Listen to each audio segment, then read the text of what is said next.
Mike Sonko, a man who is loved to be hated. When his name pops up, for most of the people they think of his flashy clothes, the gold chain, the loud lifestyle, the flashy cars, and even politics. But behind all that lies one of the most generous man Kenya has ever seen.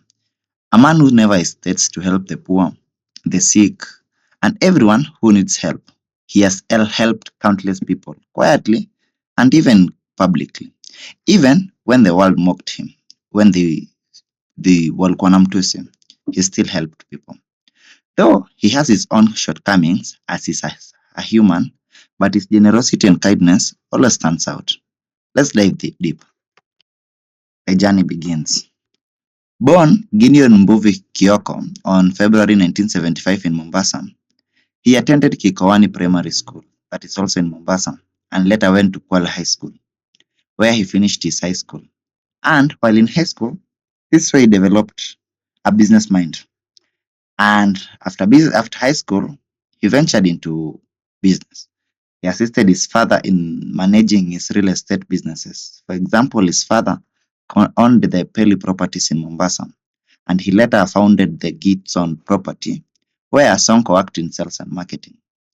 At around 1994, Sonko relocated to Nairobi, and he later ventured into the transport business, buying matatu. The matatu were going in the route like of Dandora, Umoja, Buruburu. Mostly it was East Lando. He bought around 8 matatus, and later he expanded into buying plots and also ventured into other business like the nightclubs and cyber cafes, which mostly were in Eastland. I think he loves Eastland. His entry into politics. In September 2010, in a by-election, he ran for the Makadara constituency parliamentary seat, and he won the elections, where he served until 2013, where he ran for the Senate of Nairobi, becoming the Senate of Nairobi with over 800,000 votes.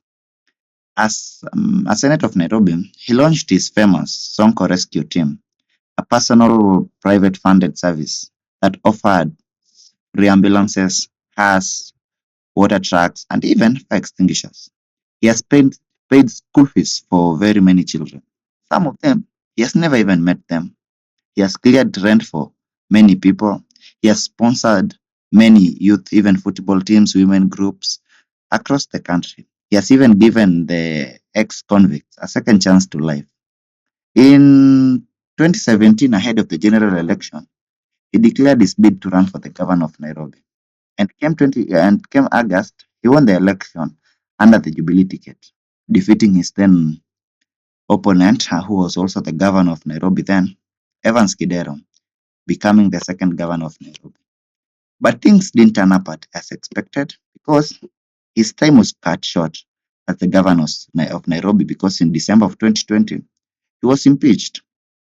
He was charged with money laundering, fraud, acquisition of public property, conspiracy to commit corruption, and many, very many things. If you find time, go read it. It's on the internet. But in December of 2022, he was acquitted all of that by the court due to the effective charges.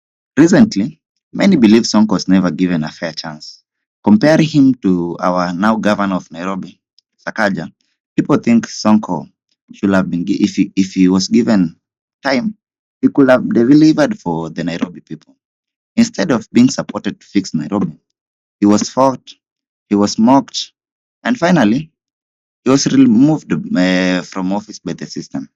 If you remember correctly, Sonko talked bad about the then president of Kenya. That's why he was removed in office. Acha tusiingilie mambo, it's politics. But even after being removed from office, to the ordinary citizen, the Mama Mboka and the likes of Motaboda Rider, Sonko still remains their hero because even after leaving the office, he has never stopped giving back to the society. His generosity continues because power didn't change him.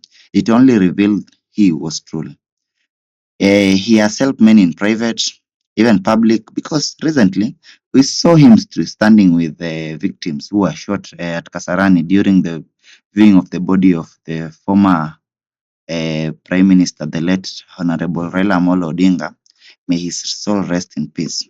He's standing by them until they find justice, and even he's helping them to sort the bills of the for the mortuary to clear the bill and help them to lay their children to rest. We have seen him supporting various people like Kimani Mbugu, a former TV journalist for Citizen TV and other media, who has been struggling with mental health challenges and substance abuse. He has been relapsing countless times, even turning up in the streets of Makongeni, the one in Thika. Sonko has always stepped in and offering help. He took him to Madare Hospital, and later he transferred him to the facility in Mombasa, the Women Rehabilitation Center, to get help. But things didn't turn up well because Kimani Mbugua passed away. Tragically, took his own life. But even to his death, Sonko still stood with the family. He arranged for his body to be transported from Mombasa to Nairobi, and even he helped clear the mortuary bill and even organized logistics to the home of Kimani Mbugua, his rural home, the one in Moranga. And he even attended the burial for Kimani Mbugua, standing by the family, doing right by people. Apart from Kimani Mbugua, people like Conchestina, a former international recognized Kenyan boxer, who fell also into mental health problems, Sonko stood by her, took her to the same rehabilitation in Mombasa, and he said he shall not allow her to be discharged prematurely until she is fully healed.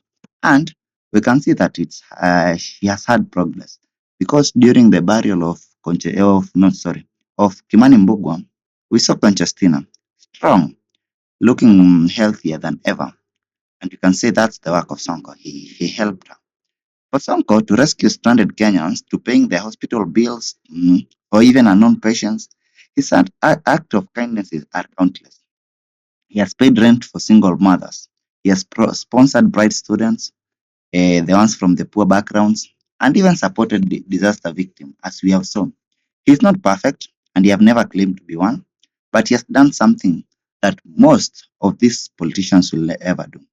His leadership was full of controversy, sometimes because of his own impulsive behavior, but other times because of political games. We know it in Kenya. When they don't like you, they'll fight you. And if they fight you, they'll fight you to you. Like wataacha ile yenye nasemanga kanyaga huo. Yeah. His dressing style and his behavior has made some people to see him as unfit to hold any office, even even if he was solving serious problems. Not to judge, but if you scroll his X platform, you'll wonder with Sonko. He posts very crazy things. Mm? Something that you can never even watch with your parents. Sonko posts them. Something that, well, you can never expect your father to be posting. But all that, it's outlooked by his kindness. And the system never gave him a fair chance. He could have done right by the people. Comparing to what people are saying now, they think Sonko could have delivered more given a chance. Love him or hate him, one thing is clear. Mike Sonko's kindness has changed life. If you love him or hate him, you agree with me. His kindness has changed a lot of people's life. And that's why to the ordinary citizen, they love him truly. He may have lost his political seat, but he has earned something far greater: the love, the respect of the ordinary Kenyans. In a country where most politicians only remember you during elections, Sonko stood out as a man who cared, a man who didn't do it for the cameras, but he did it for the people, who did it from his heart. Maybe one day, us as Kenyans, we'll realize that true leadership is not about the big words or the clean suits. Ama ile kusimama out of your cars, kutoka kwa sunroof na telling the Kenyans tumetenga, tutafanya, ama the blaming politics. Alinifanyia, nitawafanyia. No, but real leadership is about the actions. And when that day comes, we'll all remember that Sonko was the leader that, given a chance, he could have done better. The leader that was misunderstood, but he still impacts life. Even if he's not in office, he continues to support the youth through his projects, and even funds medical cases. He sponsors the needy. He still answers calls from strangers because humanity is above politics. If you agree with me, hit the like button, subscribe, and share this video. Adios. Peace.